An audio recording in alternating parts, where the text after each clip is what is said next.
네, 안녕하세요, 여러분. 잘 지내고 계신가요? 지난주에, 우리가 또 좋은 분을 초청해서, 은혜로운 시간을 보냈는데, 오늘 이 강의도 여러분한테 도움이 되는 시간이 됐으면 좋겠습니다. 오늘은 7장, 그러니까 153페이지죠. 죄 고백이라는 파트예요. 사실, 성경적 상담의 강점은 이 죄에 대해서 다루는 상담이라는 거예요. 그 심리 상담 이론들이 저는 분명하게 인간에게 유익과 혜택이 있다라고 생각을 합니다. 사람에게 도움을 주는 이론들이에요. 그런데 그 인간론에 대해서 성경적인 입장으로 정리해 놓은 것이 아니다 보니 죄에 대해서 다루는 부분들이 어, 없는 거죠. 죄에 대해서는 다루지 않는 거예요. 그러니까 증상에 대해서 다루지만 물론 이제 모든 증상이 죄로부터 기인된 것은 아니기 때문에 그런 심리 상담적인 도구들이 필요할 때가 있는데 오늘 주제는 죄로부터 기인된 그러면 증상들이나 문제들은 어떻게 해결할 것인가 라는 것들을 질문하면서 들어가요.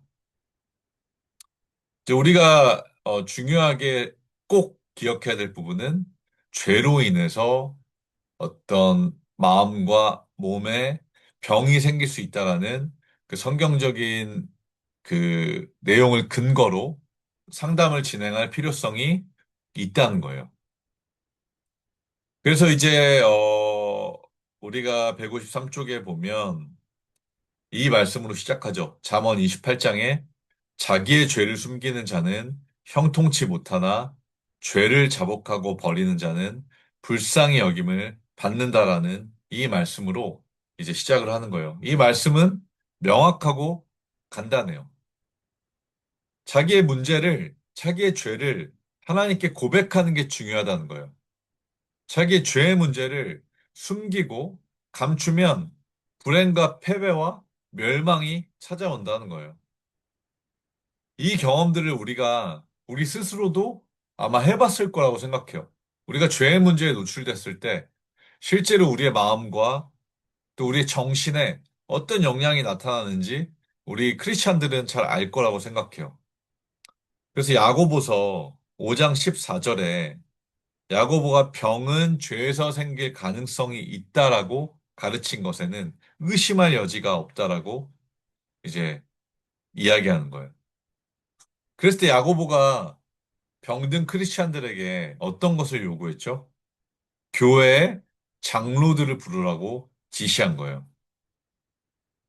이 장로들에게 기도를 하게끔 한 거예요. 그리고 기름을 바르며 기도하라고 지시한 거예요. 여기서 이 기름은 올리브 기름이에요. 이 기름은 우리가 신약에서 그 선한 사마리아인이 강도를 만났을 때 다쳤을 때 강도에게 상처에다 부어줬던 기름이요. 이 기름은 지금으로 따지면 어떤 의약품일 수 있어요. 그리고 어떻게 보면 병원의 치료일 수도 있어요. 그랬을 때 우리가 이제 균형을 맞춰야 될 것은 우리가 물론 기도했지만 그런 일반적인 영역에서의 그 약이나 어떤 의학적인 도구들을 충분히 잘 활용해야 된다는 거예요. 그게 바로 성경에서 얘기하는 균형인 거예요. 근데 성경은 한 발 더 나아가는 게 그럼에도 불구하고 죄로 인해서 생긴 병이나 마음의 상태는 죄 고백으로 회복받을 수 있다라고 명확하게 이야기하고 있는 거예요. 그래서 야고보는 당신이 생긴 병이나 마음의 힘듦이 죄의 결과일 가능성이 있다라고 이야기하는 거예요. 우리가 이 부분을 꼭 기억해야 돼요. 그랬을 때 우리는 반드시 분별력을 가진 사역자, 상담사로서 준비돼야 될 거예요. 어떤 죄에 대해서 전혀 생각하지 않는 상담자는 반쪽짜리 상담밖에 못하는 거예요. 일반적인 어떤 심리적인 힘듦이나 호소 문제에 대해서는 그것들을 다뤄주고 해결해주는 부분이 있을 수 있지만 죄의 문제에 대해서 눈을 감고 있다면 어떻게 보면 인간이 죄인이라는 것에 대해서 인정하지 않고 근거로 들어가지 않기 때문에 그 상담은 실패할 확률이 더 늘어나는 거죠. 우리는 그래서 전인적인 관점으로 인간을 살펴보는 게 중요한 거예요. 그리고 이 죄는요, 고백하는 게 중요하다라고 강조하는 거예요. 어떻게? 하나님한테 고백하고, 또 이웃에게 고백하고, 내가 죄를 행한 사람에게 고백하고. 근데 여러분 여기서 의문점이 들 거예요. 나의 죄를 꼭 다른 사람에게 고백해야 되나? 모든 사람에게 고백을 할 수가 있나? 라고 했을 때, 물론 그런 부분은 어려울 거예요. 그렇지만, 또 가능한 부분도 있을 거예요. 이 측면을 간략하게 살펴보면, 우리가 같이 사는 어떤 그 아내나 남편에게 무언가 자녀에게 무언가 잘못했을 때 나의 잘못을 그냥 하나님한테만 가져가는 것보단 그들에게 다가가서 대화를 시도하고 그거에 대해서 나누고 죄를 시인하고 용서받는 게 굉장히 중요한 측면이 될 수도 있어요. 그렇지만 예를 들어서 나를 평생 학대해온 사람을 내가 용서하지 못하고 있고 겨우 용서를 했는데 그에게 가서 그 있었던 일들을 혹은 내가 행했던 어떤 문제들을 고백할 필요는 또 어떤 면에서는 없는 거예요. 그럴 때는 하나님한테만 고백하면 되는 거죠. 그런 어떤 우리가 분별력도 갖춰야 된다는 거예요. 그렇지만 중요한 거는 하나님 편에서는 죄를 용서를 구하고 고백해야 된다는 거예요. 이 부분이 되게 중요한 부분입니다. 어, 다시 156쪽으로 보면 기름의 의미에 대해서 나오는데 우리는 의학과 상담의 도구들을 적극적으로 활용해야 됩니다. 우리는 성경적 관점에서 성경적 세계관에서 사람을 바라보고 상담을 진행하지만 의학적인 부분이나 상담학적인 도구들을 다 무시하는 그런 불균형인 사역자와 상담사가 되면 안 된다는 얘기입니다. 사실 굉장히 하나님께서 주신 보편적인 인류를 위한 선물이자 도구인 거죠. 우리가 이것들을 잘 어떻게 활용할지에 대해서는 정말 그 매주 우리가 나누는 강의 시간에 여러분이 많이 듣고 있다고 생각해요.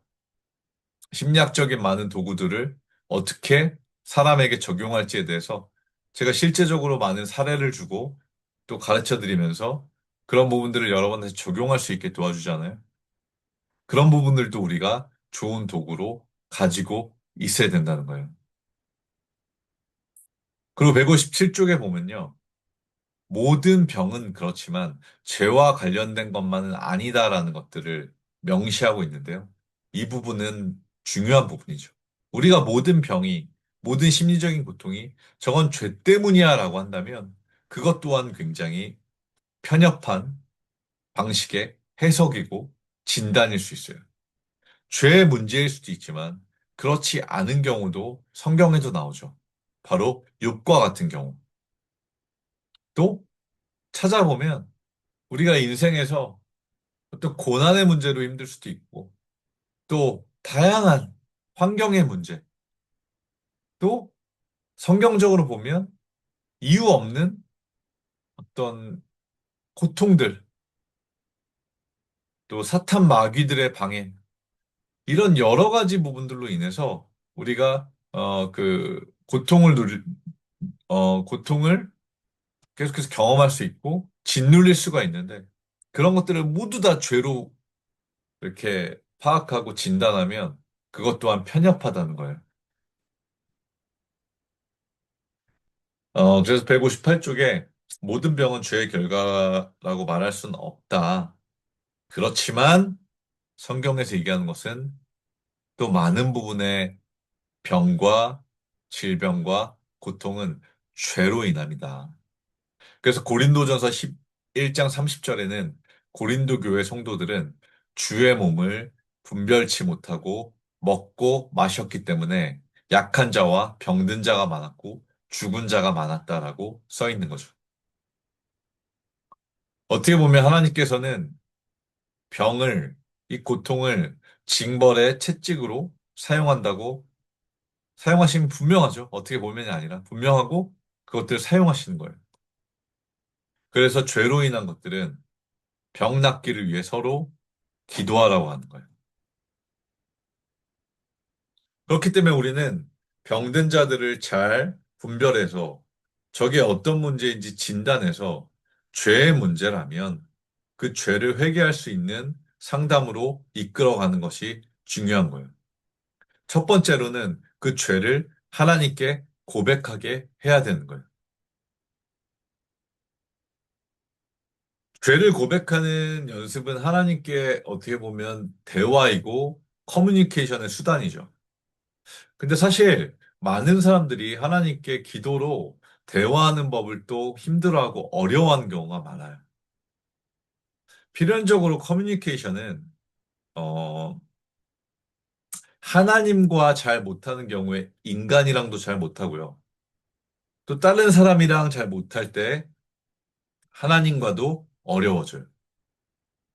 왜냐하면 이 대화라는 것은 하나님이건 인간이건 인격에 대해서 하는 거기 때문에 인간한테 못하면 하나님께도 못하고 하나님께 못하면 인간에게 못하는 게 유기적으로 연결되어 있는 거예요. 그렇기 때문에 나의 어떤 그 죄나 죄책이나 이런 것들에 대해서 고백하는 게 굉장히 힘든 사람은 일단은 상담 과정에서 그런 부분들을 연습하는 게 필요해요. 죄 고백에 대해서, 자기 내면에 대해서. 그리고 그런 연습을 통해서 상담사는 위로 계신 하나님에게 그 전달을 할 수 있도록 가르쳐주고 도와주는 게 필요한 거예요. 이게 어떻게 보면 상담자의 그리고 사역자들의 역할인 거예요. 실제로 아주 지나친 어떤 그 심리적인 아픔을 갖고 있는 사람일수록 자기 상태나 자기 감정에 대해서 상담 현장에서 말을 못하는 경우를 굉장히 많이 봅니다. 그래서 사실 많이 아픈 경우에는 소통이 잘 안 돼요. 관계도 안 되고 말도 안 되고 그런 부분부터 처음에 관계를 맺고 가르치는 게 굉장히 중요한 거예요. 그러면서 진실된 고백을 이끌어낼 수 있도록 상담을 이끌어가는 게 중요한 거죠. 탕자의 비유가 성경에 나오잖아요. 누가복음에 15장 21절에 탕자가 이렇게 고백을 합니다. 아버지여, 내가 하늘과 아버지께 죄를 얻었사오니 지금부터는 아버지의 아들이라 일컬음을 감당치 못하겠나이다. 탕자는 재산을 모두 다 소진하고 굉장히 낙담을 하고 이제 어떻게 해야 되지? 고민을 합니다. 그리고 아버지께 돌아가면 아버지께서 나를 받아줄까? 라고 생각하면서 어려워요. 마음을 어려워하고 또 시뮬레이션을 돌려보고 이런 시간을 가져요. 근데 그럼에도 불구하고 탕자는 마음을 돌이켰고 또 생각을 잘 정리했고 이제 아버지를 찾아가는 실천을 행합니다. 그것을 이제 아담스는 5가지로 정리를 해서 그의 행위를 어떻게 보면 칭찬하고 있는데요. 물론 그의 행위는 예수 그리스도로 말미암은 은혜의 행위지만 우리가 한번 이 5가지를 한번 천천히 살펴볼게요. 첫 번째, 그는 지혜로운 결정을 하고 그 결정에 따라서 적절한 행동을 할 것이다. 두 번째, 그는 하나님과 사람에게 범한 자기의 죄를 인정할 것이다. 세 번째, 그는 비록 자기가 손해를 볼지라도 불의를 버리고 선을 추구할 것이다. 네 번째, 그는 자기가 잘못을 범한 사람을 만날 것이다. 다섯 번째, 그는 만나기 위해서 준비를 할 것이며 그 준비는 곧 그가 말할 것을 결정하여 연습하는 것이다. 우리가 지금 얘기한 대로 우리가 어떤 것들을 말할 때는 준비가 돼야 되고 또 미리 어떤 면에서는 선행이 돼야 되고 또 연습이 필요할 때도 있는 거예요. 그래서 하나님한테 어떤 죄를 고백하고 시인하는 게 어려운 사람들은 그런 부분들을 상담사한테 연습해 보는 것들이 필요하다는 거예요. 이것들을 어떻게 보면 실연식 교육법이라고 해요. 내가 정말로 아버지한테 공포를 겪은 사람은 그 아버지를 만나서 얘기하는 게 진짜 어려워요. 그리고 그 아버지의 관계가 하나님과의 관계로 연결돼서 하나님께 나아가는 게 어려울 수도 있어요.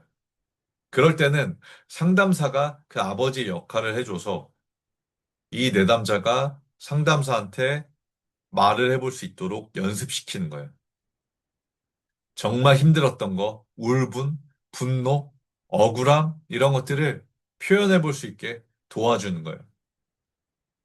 그렇게 감정을 정화시키면서 또 내 안에 있는 말하지 못했던 말들을 말해보면서 또 내가 지었던 죄악들이 생각날 때 그 죄악들을 꺼내보면서 비로소 커뮤니케이션적인 연습이 되고 그것들 실천할 수 있는 자로 준비되는 거예요.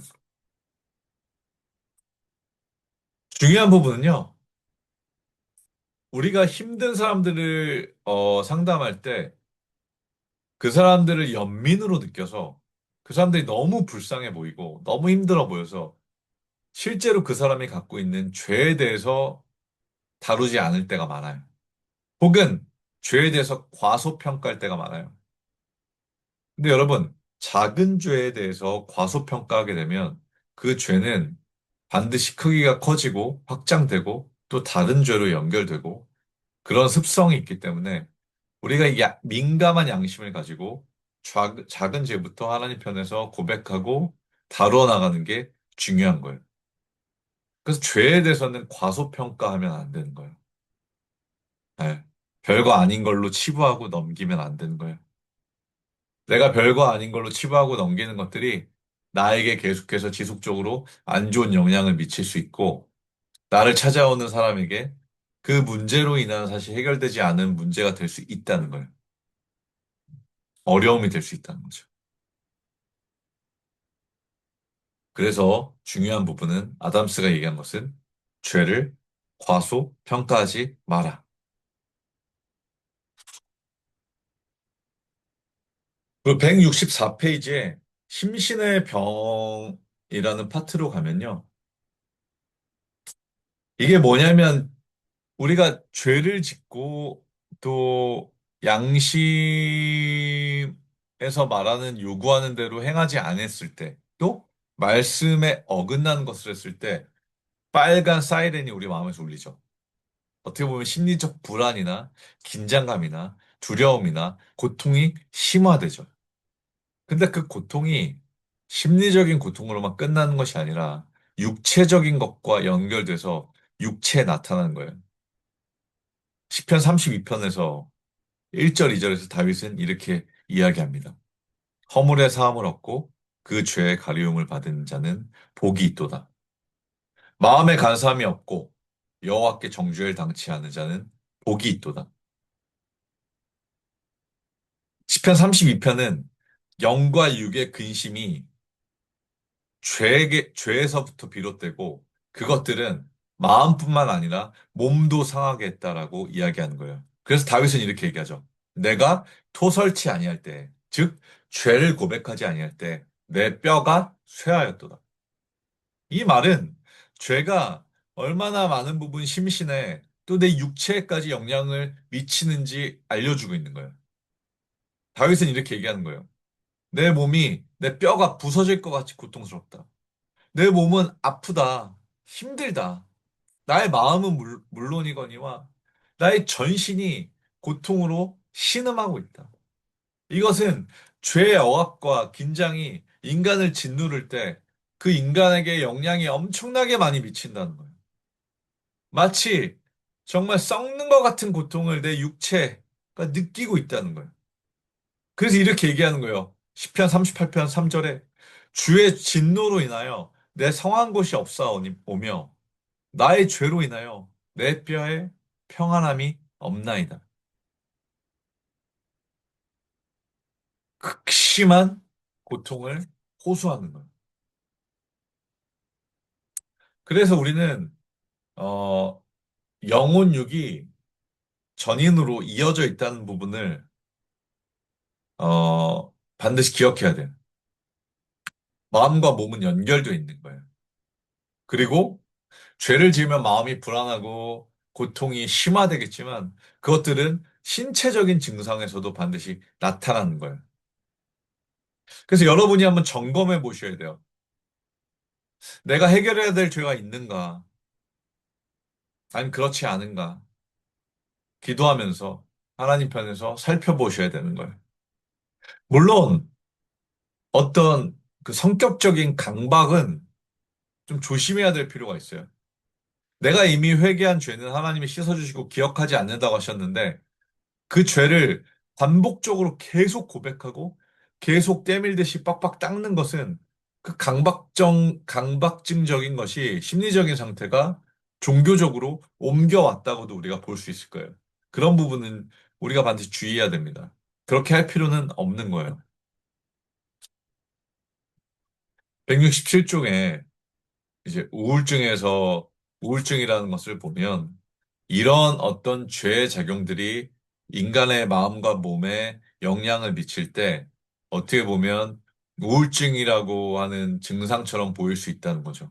주의 손이 나를 누르고 무겁게 짓누르고 으스러뜨리는 것 같고 내 마음에 정말 가뭄이 생긴 것 같이 마르는 것 같고 내 죄의식은 커지고 내가 아무것도 할 수 없고 잠도 못 자겠고 나를 괴롭히고 이런 모든 부분들이 어떤 면에서는 우울할 거예요, 당연히.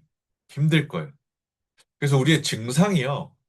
정신병적인 진단명으로 바라볼 필요도 있지만 이런 죄로부터 기인한 심리적인 부분은 반드시 하나님 편에서 이 죄를 돌이켜야 된다. 고백해야 된다. 누가 그것들을 잘했죠? 다윗이 잘했죠. 다윗은 부르짖음부터 잘했죠. 나로 즐겁고 기쁜 소리를 듣게 하사 주께서 꺾으신 뼈로 즐거워하게 하소서라고 고통 앞에서 신음하면서 또한 주의 진노로 인하여 내 성한 곳이 없사오니 나의 죄로 인하여 내 뼈에 평안함이 없나이다. 내 죄악이 내 머리에 넘쳐서 무거운 짐 같으니 감당할 수 없나이다라고 고백하면서 하나님 살려주십시오.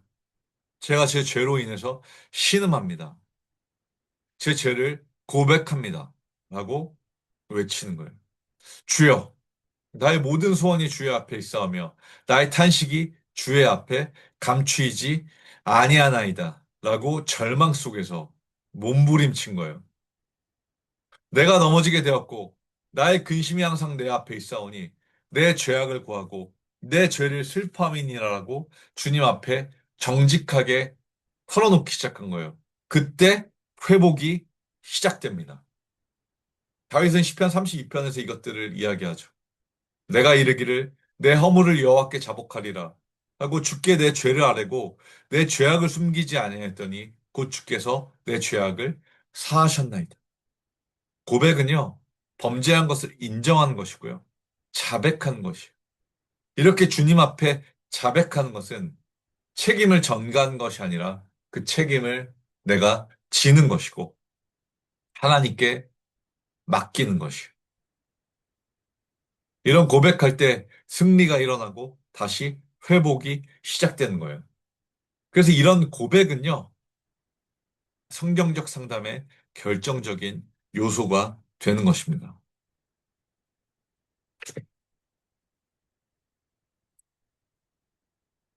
진실한 고백은 주님 앞에 회개하는 것을 항상 내포하고 있어요. 우리가 회개했다면 그 죄를 다시 짓지 않기 위해서 부단히 피 흘리기까지 노력해야 될 거예요. 하나님께서 성경 전반에 대해서 이렇게 말씀하셨어요. 그 죄를 다시는 짓지 마라. 내가 널 용서하고 고쳐주겠나니 그 죄를 범하지 마라. 근데 우리는 얼마나 많이 이 죄의 유혹과 이 죄의 경향성에 이끌리는지 용서받는 죄조차도 우리는 그리워하고 그 죄를 다시 추구하고 갈망하는 악한 본성이 있다는 거예요, 우리 내면에. 그럼에도 불구하고 하나님은 이렇게 말씀하십니다. 다윗을 통해서 말씀하시는 건데요. 허물의 사함을 얻고 그 죄의 가리움을 받은 자는 복이 있도다. 마음에 간사함이 없고 여호와를 정죄를 당치 않은 자는 복이 있도다. 다윗은 이 고백을 통해서 하나님이 그 허물을 가려주시고 그 죄를 사해 주신 복을 찬송으로 표현하기 시작하는 거예요. 내려가 주의 이를 높이 노래하리이다. 주여 내 입술 열어주소서. 내 입이 주를 찬송하여 전파하리이다. 용서받은 다윗은 대단히 행복하게 노래했고 찬양을 했습니다.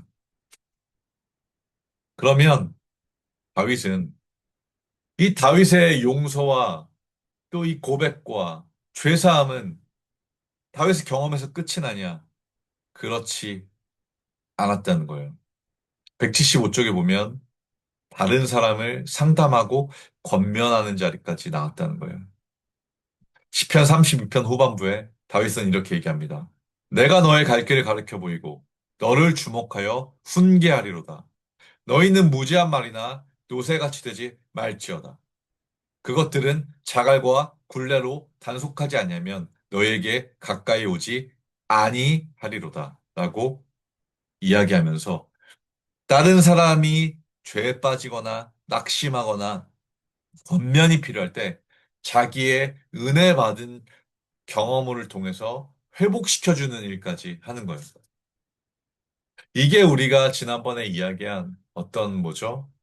우리 인생의 섭리 가운데 우리를 하나님께서 인도해 주시면서 우리 이끌어 주시면서 우리를 은혜 안에 거하게 해 주시면서 우리만 이 은혜를 누리는 것이 아니라 우리의 경험을 통해서 그것들이 도구가 되고 우리의 치유 경험과 회복 경험과 또 삶을 통과한 경험들이 다른 사람들에게는 도구가 돼서 그 사람들을 살려주는 역할을 할 수 있도록 하나님이 쓰신다는 거예요.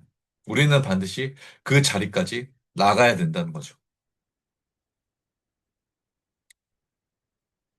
마지막으로 살펴보면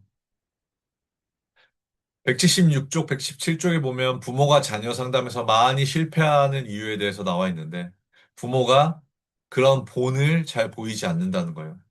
소통에서 자기가 잘하는 것, 또 혹은 음, 부끄럽지 않은 것들은 이야기하지만 자기의 어떤 내면에 있는 부끄러움, 아픔, 죄되는 행동에 대한 것들을 가정 예배 시간이나 식탁에서 잘 나누고 교제하지 않는다는 거예요.